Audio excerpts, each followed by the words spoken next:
सोवटा खाली रह गया, सोवटा कहते तोते को, पार पहुंचा नाही। ऐसे राम राम प्राणी कहे वो जम की नगरी जाही।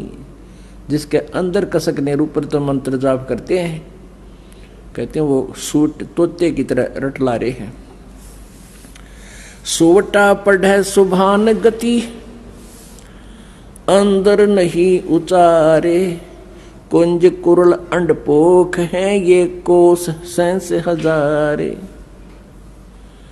कुंज कुरल हरि हेत जप अलल पंख गैनारे।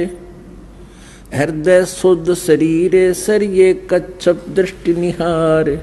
कितना अच्छा ज्ञान दिया, कितना एक सटीक उदाहरण दिया परमात्मा ने, एग्जाम्पल दिया है कि सुआ पढ़े सुभान गति, स्वाभाविक पढ़ रहा है तोता तो, अंदर नहीं उचारे।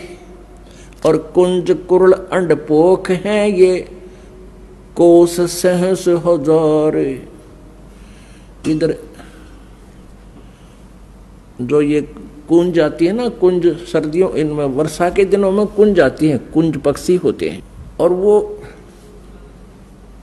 इधर बहुत दूर से आती हैं, हजारों कोस दूर से हैं। कोई इटली साइड से कहता है, कोई कहीं से, जैसा भी हमने उदाहरण को समझना है।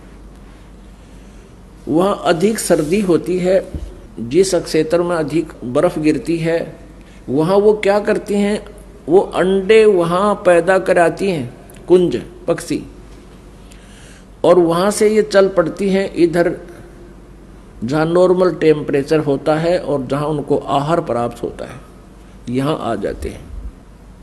तो वो क्या करते हैं, आप हमने देखा वो, क्योंकि विशेषकर ये धान धुन होते थे पहले, उन धानों को खाने के लिए कुंज ज़्यादा पहुंच जाती थी। तो वो क्या करती थी, एक पल भी बोलने से बंद नहीं होती थी, कुरुल कुरुल कुरुल कुरुल न्यू करती रहती थी। वो अपने अंडों की कसक में उन अंडों की तरफ उनकी एक विशेष तरंग जाती थी हृदय से कि मेरे बच्चे कहीं मर ना जा, मेरे बच्चों का क्या होगा। तो वहां से वो अपनी उस तरंग से, उस कसक से, उस कुरलाहट से, और वहां हजारों कोस दूर यानी 2-3 हजार किलोमीटर दूर बैठी भी उन अंडों को वो पोष रही थी, पोख रही थी। जैसे एक तो पक्षी अंडों के ऊपर बैठकर उनको पोषण करता है, जैसे ये कबूतर है, कौवे हैं, इस तरह के पक्षी, और वो वहां से अपने अंदर की तरंग से, कसक से, कुरलाहट से, किलबिलाहट से उन 1000 कोस दूर अंडों को पोषण पहुंचा रही है उस कसक से, और उनके अंडे वे फिर बच्चे बन जाते हैं। जब वो वापस जाती हैं अपने उस कसक की तरंग की सेटिंग तय, अपने अपने बच्चों के पास वो ऑटोमेटिकली मिल जाती है, वो भूल नहीं करती। तो यहाँ परमात्मा समझाना चाहते हैं आदरणीय गरीबदास साहिब जी, जिनको भगवान मिले, और भगवान परमेश्वर कबीर जी ने इनको अपने ही पाने का विधान बताया। वो क्या बता रहे हैं, सूटा पढ़े सुबान गति, अंदर नहीं उचारे। कुंज कुरल अंडपोख हैं ये कोस सहस हजार। अब क्या फार्मूला बताया है इसके अंदर, कुंज कुरल हरि हेत जप, अलल पंख गैनारे। हृदय शुद्ध शरीर सर कच्छप दृष्टि निहार। ऐसी संगति जो मिले तो साईं से भेंट, ऊपरली बर्बाद है ये जम मारेगा फेंट।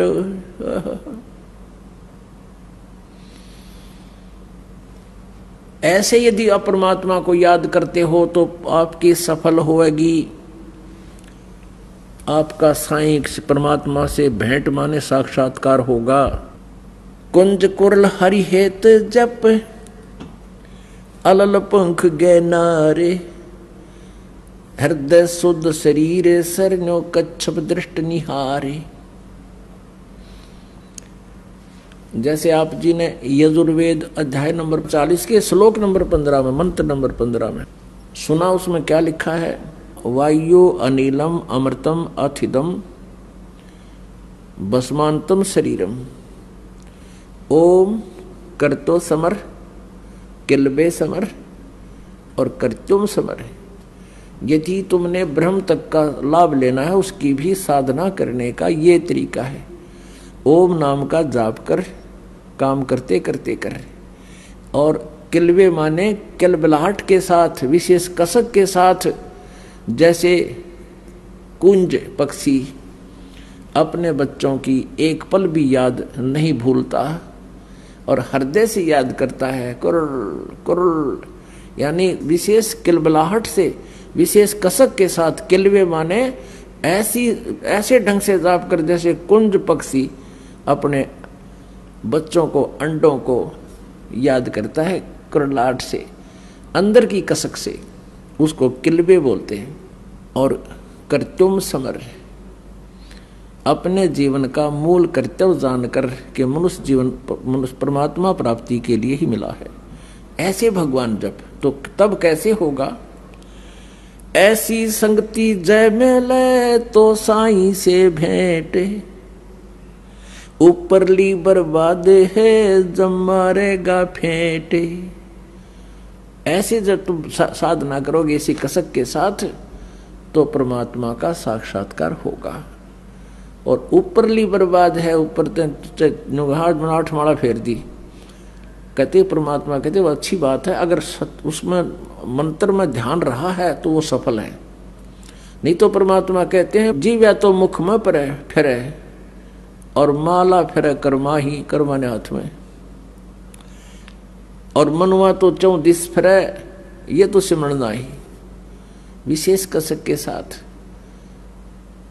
कहते तब परमात्मा मिलेगा। फिर और उदाहरण दिया है कि हृदय शुद्ध शरीर सर, सच्ची आत्मा ते सच्चे हृदय से, और ऐसे ध्यान लगा, ऐसे या उसको, जैसे ये कछुए जो होते हैं, कछुए तालाबों में रहते हैं, ये क्या करते हैं कि बाहर झाड़ियों में अंडे उत्पन्न कराते हैं। जो तालाब के आसपास झाड़ियां होती थी उनमें जाकर अंडे उत्पन्न कराते हैं और फिर रहते हैं जल में। तो अपने उन बाहर झाड़ियों में रखे अंडों का पोषण वो अपनी दृष्टि से करते हैं, बाहर से, जल के अंदर से। आपने देखा होगा ये कछुए, हमने खूब देखे दौड़ा पर तालाबों में, गामा में, तो नू इतनी गर्दन काट दिया कर नू बाहर न, और नू देखते रहा, और एक टक काफी देर तक देखा हमने, कोई मिनट तक वो नू ऐसे एक टक देखते रहते हैं। वो उन अंडों को ऐसे ध्यान से पोषण दे रहे हैं। तो ये हमारा मेडिटेशन है कि जैसे आपकी आंखें खुली हैं, आप बैठे हो, मंत्र कर रहे हो, जब आप सारनाम का जाप करते हो तो आपका मेडिटेशन साथ में चलता है। ये विधि हम उसको उपदेश देते समय बताते हैं। तो हमारा, जैसे हम यहां बैठे हैं और हमारा ध्यान उस सतलोक में है कि हम यहां नहीं रहेंगे, हमारा लोक यहां नहीं है, हम सतलोक में जाएंगे। जैसे एक अलल पक्षी होता है, उसको अनल पक्षी भी बोलते। अनल, अनल माने वायु होती है, अनिल, और वायु में विचरने वाला वो पक्षी होता है। अब बहुत से पक्षी ऐसे हैं, बहुत से ऐसे जानवर भी हैं जिनकी जाति नष्ट हो गई है। सदग्रंथों में एक ऐसे पक्षी का विवरण आता है कि वो अलल पक्ष कहलाता था, अलल पंखी पक्षी। वो वायु में रहता, ऊपर, बहुत ऊपर के स्थान पर है, और वो ऊपर से ही अंडे छोड़ देती है। मादा अलल अंडे भगवान का वाला छोड़ देती है, ऊपर से अंडे वायु में ही, आकाश में अंडे पैदा कर देती है। और वो कहाँ करती है? जहाँ केले के वन होते थे, वन, ऐसे केले फंसे रहते थे एक दूसरे में, तो वो उस स्थान का उनको आइडिया होता था, उसी के आसपास वो घूमते रहते थे। उसी केले के वन के ऊपर वो अपना उनको आइडिया होता था, वहीं रहती थी। वहां से अंडे छोड़ देते थे, भगवान वाला है। और वो अंडा अच्छा भारी होता था, इतना बड़ा 4-5 किलो का, और ऊपर से आता गड़गड़ करता हुआ, और आते ही वो केलों के वृक्षों पर गिरता हुआ उनके पेड़ों को तोड़ता तोड़ता फिर जमीन पर जाकर गिरकर गद से फूट जाता। अब वायु की घर्षण से, गर्मी से वो पक लेता, उसमें बच्चा बन जाता, और एकदम जब सीधा आकर धरती पर गिर जाए तो बच्चा भी मर जावे। वो केलों के पत्तों पर, ऐसे उलझे हुए पत्तों पर गिरता, जोर से उनको तोड़ता हुआ, यानी उसकी गति कम हो जाती, स्पीड कम हो जाती, और फिर गिरते ही फूट जाता। फिर वो पक्षी, छोटा बच्चा, वहां के अन्य पक्षियों में रहता है, उनके साथ मित्रता रखता है और खाता पीता भी है। लेकिन उसके हृदय से इस बात की भूल नहीं गिरती, ये भूल नहीं पड़ती कि मेरा ये ठिकाना नहीं है। उसको हरदम याद रहता है कि ये मेरा स्थान नहीं है, ये मेरा परिवार नहीं है, मेरा परिवार ऊपर है। परमात्मा की दी हुई इसमें एक ऐसा गुण होता है, तो वो पल पल उस माता पिता के लोक में जाने का वो प्रयत्न करता है, उड़ना सीखता है। जब वो खूब उड़ना सीख लेता है तो उसका वहां के मित्रों में कोई मेल नहीं रहता, वहां के पक्षियों में उसका कोई लिंक नहीं रहता, लेकिन जब तक रहता तब तक उनसे खूब प्यार से रहता है। तो चलते समय वो क्या करता है, जब खूब उड़कर देख लेता ऊपर तक, तो इतना भारी पक्षी बताया है कि चलते समय वो 5 हाथियों को उठा ले जाता था अपने पंजों में फंसा के। अपनी आत्मा देख, हमने इस बात पे नहीं जाना है कि ऐसा कैसे था और कैसे था, ये तो हमारी जो सोच है वह जीव वाली है, और हमने सिर्फ ज्ञान से लिंक रखना है। कहने का भाव ये है कि हम यहाँ आकर गिर गए, ये हमारा लोक नहीं है। अब परमात्मा को पाने के लिए हमने उस अलल पक्षी के अंडे बच्चे की तरह यह सुरती हटानी नहीं चाहिए कि मेरा परिवार वहाँ है, यहाँ नहीं है। जब तक हमारा संसार में संपर्क है, सबसे प्यार से रहें, और जब हम भक्ति करके दृढ़ हो जाएंगे, खूब भक्ति कमाई हमारी हो जाएगी, तब हम अपने ऑटोमेटिकली सीधे इस भक्ति को लेकर अपने सतलोक चले जाएंगे। अब इसको कहा है कुंज कुरल हरि हेत जप, अलल पंख गए नारे। अलल पंख, अब इसमें एक पंक्ति में परमात्मा की अमरवाणी में 3 एग्जाम्पल दे दिए हैं। कुंज कुरल हरि हेत जप, कुंज जैसे कुरलाहट से, कलबलाहट से, किलवे समर, हरि हेत जप, परमात्मा को प्यार से, ऐसे कसक से जप। और अलल पंख गए नारे, उस अलल पक्ष की तरह डगमग ना हो, पहाड़ की तरह अडिग इरादा रहे, वो अपने माता पिता के पास जाने का, सतलोक में जाने का। हृदय सोद शरीर सर, कच्छप दृष्ट निहार। इस हृदय रूपी, शरीर रूपी सरोवर में शुद्ध हृदय से, और कच्छप दृष्टि निहार, जैसे कछुआ देखता रहता है, एक टक भी उसे दृष्टि नहीं हटाता, ऐसे ही आप जी का जो सूक्ष्म मेडिटेशन ध्यान है, हमारा सूक्ष्म ध्यान कैसा है? जो पति भरता पति से राती, आन पुरुष नहीं भावे, बस पी हर मैं सुरत प्रीतम में, ऐसे ध्यान लगावे। जैसे लड़की का विवाह हो जाता है, अपने मायके आ जाती है, लेकिन उसका अपने पति के प्रति वहां रहते हुए मौन रहती है, जिक्र भी नहीं करती।